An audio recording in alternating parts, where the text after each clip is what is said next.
Hello everyone, welcome back to our channel. Today we will practice a cloze test based on CHSL 2024. Previous year question. CHSL 2024 में पूछे गए एक cloze test की हम आज practice करेंगे.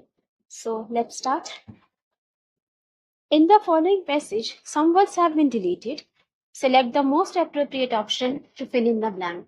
दिए गए पैसेज में कुछ ब्लैंक्स हैं, उनको हमें ऑप्शन से फिल करना है. एक बार हम पैसेज पहले रीड कर लेते हैं, इससे हमें पता लग जाएगा पैसेज है किस बारे में, और फिर हम ब्लैंक्स डिस्कस कर लेंगे. So let's read the passage first. In today's fast-paced and technology-driven world, dash is crucial to disconnect occasionally for the sake of our health. Dash exposure to screens and the demands of the digital era can lead to stress, anxiety, and reduced well-being. Taking time to unplug and engage dash activities that promote relaxation, such as spending time in nature, dash hobbies, or simply enjoying quality time with loved ones, allows us to recharge, find balance, and dash our mental and physical. ये passage किसके बारे में बात कर रहा है? Technology की बात कर रहा है. टेक्नोलॉजी ड्रिवन वर्ल्ड में जैसे डिजिटलाइजेशन हो गया, हमारा ज़्यादा स्क्रीन पे ज़्यादा एक्सपोजर रहता है, मोबाइल फोन्स पे हो, कंप्यूटर स्क्रीन पे हो, टैबलेट्स पे, हमारा एक्सपोजर जो है स्क्रीन पे बहुत बढ़ गया है. स्क्रीन टाइम तो ज़रूरी है हम उससे थोड़ा गैप लें अपनी हेल्थ के लिए और अपनी हेल्थ पे ध्यान दें और वो एक्टिविटीज़ करें जो हमें रिलैक्सेशन देती हैं, जो हमें आराम देती हैं और हमारे हेल्थ के लिए वेलबींग के लिए अच्छी होती है. तो ये पैसेज कहना चाह रहा है. अब हम डिस्कस कर लेते हैं friends. In today's fast paced and technology driven world, जो आज भी फास्ट पेस्ड वर्ल्ड है, जिस स्पीड में दुनिया बढ़ रही है आगे, और टेक्नोलॉजी ड्रिवन है, टेक्नोलॉजी ही दुनिया को चला रही है, हर चीज टेक्नोलॉजी बेस्ड ही हो रहा है. डैश इज क्रूशियल, ये क्रूशियल है. क्रूशियल मीन्स इंपॉर्टेंट, जरूरी है. टू डिस्कनेक्ट ओकेजनली, कि हम डिस्कनेक्ट करें. किससे डिस्कनेक्ट करें? टेक्नोलॉजी से थोड़ा बहुत डिस्कनेक्ट करना जरूरी है. ओकेजनली, ओकेजनली मतलब कभी कभी. For the sake of our health, अपनी हेल्थ के लिए, अपनी अच्छी सेहत के लिए ये जरूरी है कि हम कभी कभी टेक्नोलॉजी से दूर हटें, उससे थोड़ा डिस्कनेक्ट करें. तो क्या आंसर आएगा ब्लैंक वन में? Select the most appropriate option to fill blank one. In today's fast pace and technology driven world, dash is crucial to disconnect occasionally for the sake of our health. That is crucial, this is crucial, these is crucial या it is crucial. That, this, these और it. इसमें pronoun fill करना, कौन सा pronoun आएगा. ठीक है, तो आप सोचिए क्या आंसर होगा ब्लैंक वन का. तब तक हम आगे देखते हैं. Dash exposure to screens and the demands of the digital era can lead to stress, anxiety and reduced well-being. Dash exposure to screen, जो डैश एक्सपोजर होता है मतलब स्क्रीन के सामने जो बैठे रहते हैं, चाहे कंप्यूटर की स्क्रीन हो, मोबाइल फोन की स्क्रीन हो, टैबलेट्स, आजकल बच्चे भी बड़े सब लोग स्क्रीन के सामने रहते हैं. तो जो स्क्रीन का एक्सपोजर बढ़ गया है, and the demands of the digital era, और जो डिजिटल एरा डिजिटल वर्ल्ड की जो डिमांड है, इसमें हमें स्क्रीन यूज करना कंपल्सरी है.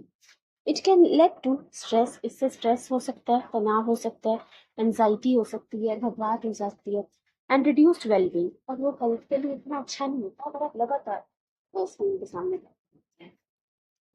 सो dash exposure, interrupted, sporadic, constant और रिडंडेंट. क्या आंसर होगा? इंटरप्टेड, स्पोरेडिक, कांस्टेंट और रिडंडेंट. तो आप सोचिए क्या आंसर होगा ब्लैंक टू का.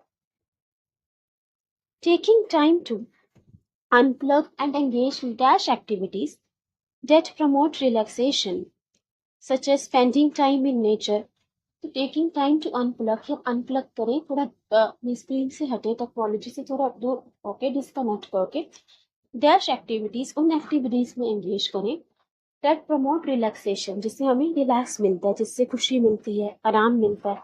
सच as spending time in nature, जैसे नेचर के साथ, प्रकृति के साथ जब हम टाइम बिताते हैं, जैसे पार्क में कभी हमें ऐसे टाइम स्पेंड करते हैं, तो उससे बहुत आराम मिलता है, रिलैक्सेशन मिलता है, माइंड और बॉडी को भी फील करता है. तो अगर एंगेज डैश एक्टिविटीज, तो क्या आंसर होगा ब्लैंक थ्री का? In, into, to, for.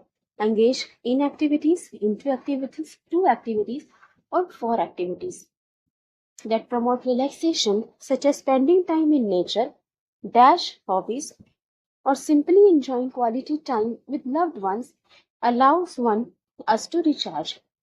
Dash hobbies, constructing, pursuing, chasing और ट्रेनिंग डैश हॉबीज और सिंपली इंजॉइंग क्वालिटी टाइम अगर हम समय बिताते हैं क्वालिटी टाइम बिताते हैं लव्ड वन के साथ फैमिली के साथ फ्रेंड्स के साथ अपने चाहने वालों के साथ तो अलाउज अस टू रिचार्ज हमें रिचार्ज करने में हेल्प करता है दोबारा खुद को चार्ज करने में जैसे फ़ोन की बैटरी खत्म हो जाती है तो उसको हम दोबारा से चार्ज करते हैं जैसे हमारी बैटरी खत्म होने लगती है जब हम काफ़ी एग्जॉस्टेड हो जाते हैं वरीड हो जाते हैं परेशान हो जाते हैं तो अगर हम एक बार डिजिटलाइजेशन से हटके लव्ड वन के साथ टाइम बिताएंगे अपनी हॉबीज में टाइम बिताएंगे तो अलाउस अस टू रिचार्ज तो हमें रिचार्ज करने में खुद को दोबारा से चार्ज करने में खुद को एनर्जाइज करने में ये हेल्प करता है so dash hobbies constructing hobbies pursuing hobbies chasing hobbies और ट्रेनिंग हॉबीज का आंसर होगा आप सोचिए इसका answer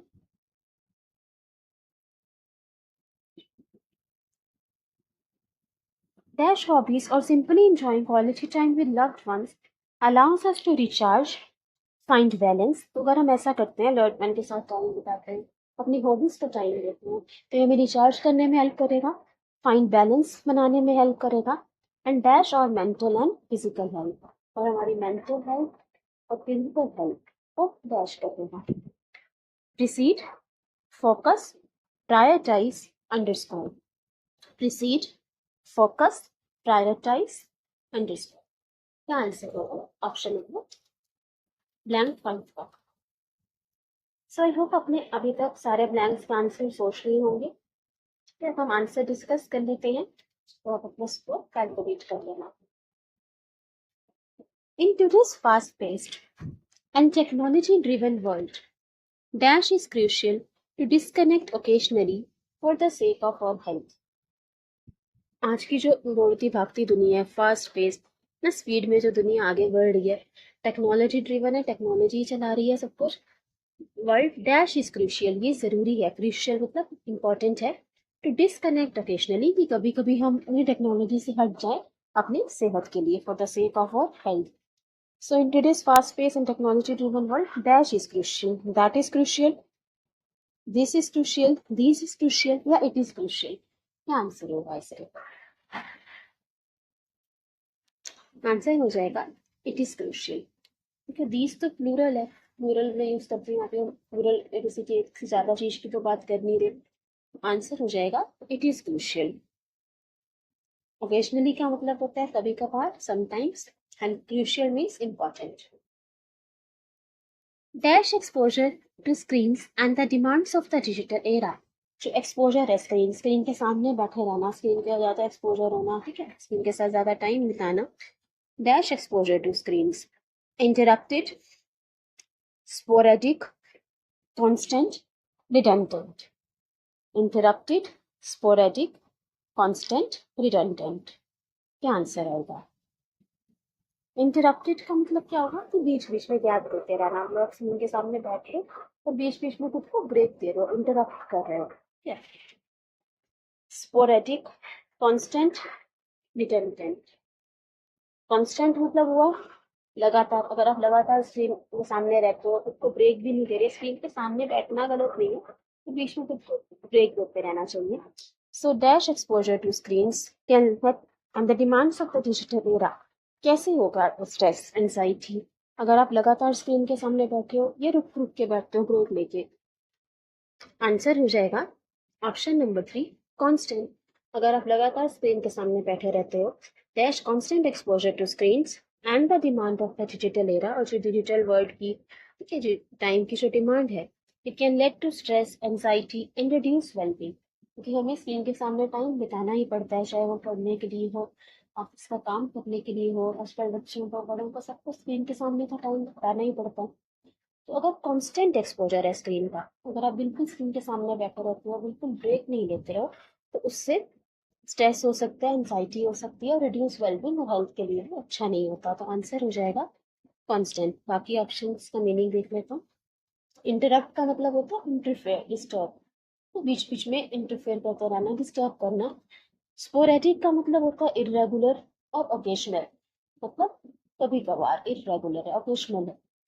constant means continuous, and redundant का मतलब होता है अननेसेसरी, जिसकी जरूरत ना हो। ठीक है, आंसर हो जाएगा constant. Taking time to unplug and engage dash activities that promote relaxation, such as spending time in nature. So taking time to unplug करो, स्क्रीन से थोड़ा करो, and engage dash activities. Engage in activities में engage होना. Engage in activities, into activities, to activities और for activities. Activities क्या होगा? Engage in activity होगा, इनटू एक्टिविटी होगा, टू एक्टिविटी होगा, या फोर एक्टिविटीज होगा। इनटू का यूज हम करते हैं बाहर से अंदर के कोई मूवमेंट के लिए, जैसे ही jump into the river, movement दिखा रहा है, बाहर से अंदर की तरफ कोई मूवमेंट के लिए इनटू का यूज करते हैं। तो यहाँ पे कोई मूवमेंट की बात तो नहीं हो रही, एक्टिविटीज में एंगेज होने की बात हो रही है, तो इनटू तो आंसर नहीं होगा। टू, टू का यूज हम या तो डेस्टिनेशन के लिए करते हैं या पर्पस के लिए, जैसे कि फ्रॉम टू मुंबई, तो डेस्टिनेशन के लिए किया जाता है टू का यूज मोस्टली, तो ये भी आंसर नहीं होगा, यहाँ डेस्टिनेशन की बात तो कर नहीं रहे। फॉर, फॉर का यूज हम किसी पर्पस के लिए करते हैं, जैसे ही studying hard for his exams, किसी पर्पस के लिए किया जाता है, लेकिन यहाँ पे कोई पर्पस की बात नहीं कर रहे। देखिए एक्टिविटीज में एंगेज करते हो, उनको एक्टिविटीज को आप टाइम देते हो, उनमें बिजी रहते हो। सो आंसर हो जाएगा option number 1, in. Engage in activities that promote relaxation, जिससे आपको आराम मिलता है, such as spending time in nature, nature के साथ टाइम बिताना, डैश हॉबीज, और simply enjoying quality time with loved ones, dash hobbies. Hobbies को डैश करना और अपने चाहने वालों के साथ समय बिताना। तो हॉबीज को क्या करोगे? Constructing hobbies, pursuing hobbies, chasing hobbies, training hobbies. Constructing तो होता है जैसे कि बिल्डिंग कंस्ट्रक्ट करना, कुछ निर्माण करना, कुछ बनाना, तो हॉबीज तो कंस्ट्रक्ट नहीं करोगे, आंसर कंस्ट्रक्ट नहीं होगा। परस्यूइंग, परस्यू मतलब होता है फॉलो करना, फॉलो करना। चेजिंग, चेजिंग का मतलब ही होता है किसी को फॉलो करना, और चेजिंग ज्यादा पकड़ने के सेंस में यूज करते हैं, किसी को पकड़ रहे हैं, चेज कर रहे हैं, इसका पीछा करना, इसलिए यूज किया जाता है चेजिंग। और ट्रेलिंग, ट्रेलिंग का मतलब होता है किसी का पीछा करना, किसी एविडेंस के बेस पे, किसी साइन या स्मेल के बेस पे किसी को पीछा करते हैं, जिसे दिखाते हैं ये पुलिस पकड़ रहे हैं किसी सस्पेक्ट को, किसी साइन के बेसिस पे, किसी स्मेल के बेसिस पे, उसको कहते हैं ट्रेलिंग। सो आंसर क्या होगा? कंस्ट्रक्टिंग तो होगा नहीं, परस्यूइंग, चेजिंग या ट्रेलिंग। हॉबीज को किसी साइन या स्मेल के पकड़ के किसी डिटेक्टिव की तरह ढूंढोगे थोड़ी, हॉबीज को उसको पीछा थोड़ी करोगे कि ये सस्पेक्ट हो सकता है, वो किसी साइन या स्मेल के बेसिस पे तो हॉबी को नहीं ढूंढते। तो आंसर ट्रेलिंग भी नहीं होगा, चेजिंग भी नहीं होगा, आंसर हो जाएगा परस्यूइंग, मतलब फॉलो करना, अपने हॉबीज को परस्यू करना। परस्यू का मतलब होता है फॉलो करना, चेस का मतलब है रन आफ्टर, किसी का पीछा करना। Trail means to follow someone on the basis of a sign और स्मेल, किसी सुराग के बिना के आधार पर या किसी स्मेल पे किसी को पीछा करना, फॉलो करना, जैसे सीआईडी में दिखाते हैं किसी साइन के बेसिस पे, किसी स्मेल के बेसिस पे ढूंढते हैं कि कौन सस्पेक्ट हो सकता है, कौन कल्पित हो सकता है, तो उसको हम कहते हैं ट्रेलिंग। यहाँ पे आंसर हो जाएगा pursuing. Pursuing hobbies or simply enjoying quality times with loved ones allows us to recharge, find balance, and dash our mental and physical health. Find balance and dash. तो अगर हम लव्ड वन के साथ quality time बिताते हैं, nature के साथ time बिताते हैं, अपनी हॉबीज में को टाइम देते हैं, तो ये हमें हेल्प करेगा रिचार्ज करने में, एनर्जाइज करने में, फाइंड बैलेंस, एक बैलेंस बनाने में, और अपनी मेंटल और फिजिकल हेल्थ को डैश करने में। आंसर क्या होगा? प्रीसीड, फोकस, प्रायोरिटाइज या understand. Precede, focus, prioritise, underscore. Underscore क्या होता है? आपने एक साइन देखा होगा, कंप्यूटर में भी ऐसे अंडरस्कोर का साइन होता है, और अंडरस्कोर का मतलब अंडरलाइन भी कहते हैं। अंडरस्कोर का मतलब ये भी होता है कि अंडरलाइन करना, जब वो हम इसे यूज करते हैं कि किसी चीज को अंडरलाइन करना, हाईलाइट करना, उसके लिए अंडरस्कोर यूज करते हैं। प्रायोरिटाइज मतलब उसे प्राथमिकता देना, प्रायोरिटी देना, फोकस उस पर ध्यान देना। ठीक है, प्रिसीड कर दिया पहले हमने, क्या आंसर होगा? Find balance and dash of mental and physical health. देखो फोकस हो सकता है कि हमें ध्यान देने अपने मेंटल और फिजिकल हेल्थ पे ध्यान देने में ही हेल्प करेगा। कि अगर हम खुद के साथ टाइम बिताते हैं, अपने हॉबीज को, लव्ड वंस को टाइम देते हैं, फोकस ठीक है कंटेक्स्ट में, लेकिन फोकस के साथ हमेशा ऑन प्रेपोजिशन आती है और यहाँ पे ऑन प्रेपोजिशन का यूज नहीं किया गया। फाइंड बैलेंस एंड फोकस और मेंटल एंड फिजिकल हेल्थ, तो ये सेंटेंस कंप्लीट नहीं होगा, फोकस ऑन होता। अगर यहाँ पे फोकस ऑन लिखा होता तो ठीक रहता, यहाँ पे ऑन लिखा होता तो हम फोकस लगा सकते थे कि फोकस अपने साथ ऑन प्रपोजिशन लेता, लेकिन यहाँ पे कोई प्रपोजिशन नहीं लगी हुई, ऑन नहीं लिखा, तो यहाँ फोकस आंसर नहीं होगा। ठीक है, अंडरस्कोर का मतलब भी हमने देख लिया, हाईलाइट करना किसी चीज को, तो वहाँ पे उसकी बात तो कर नहीं रहे, तो ये भी आंसर नहीं होगा। प्रायोरिटाइज या प्रिसीड, प्रिसीड का मतलब होता है पहले आना किसी चीज से, तो यहाँ पे जैसे पहले या बाद में की बात तो हो नहीं रही, तो आंसर आ जाएगा प्रायोरिटाइज। फोकस का मतलब भी वही होता है कि ध्यान दे सकते हैं अपनी हेल्थ पे, लेकिन फोकस अगर लगाना है तो ऑन प्रपोजिशन आना चाहिए। यहाँ पे ऑन नहीं लगा, इसलिए हमारा आंसर हो जाएगा प्रायोरिटाइज, कि हम अपनी मेंटल और फिजिकल हेल्थ को, मानसिक और शारीरिक स्वास्थ्य को प्राथमिकता दे सकें, प्रायोरिटाइज कर सकें। ठीक है, प्रीसीड का मतलब होता है टू हैपन बिफोर समथिंग, किसी चीज के पहले। Prioritise means to give importance to something, किसी चीज को इम्पोर्टेंस देना। अंडरस्कोर का मतलब होता है अंडरलाइन करना, किसी चीज को हाईलाइट करना। So answer is option number 3, prioritise. ठीक है, so I hope you like it and understood this passage. If you have any queries, please feel free to ask. Thank you everyone. Please like, share and subscribe. Thank you.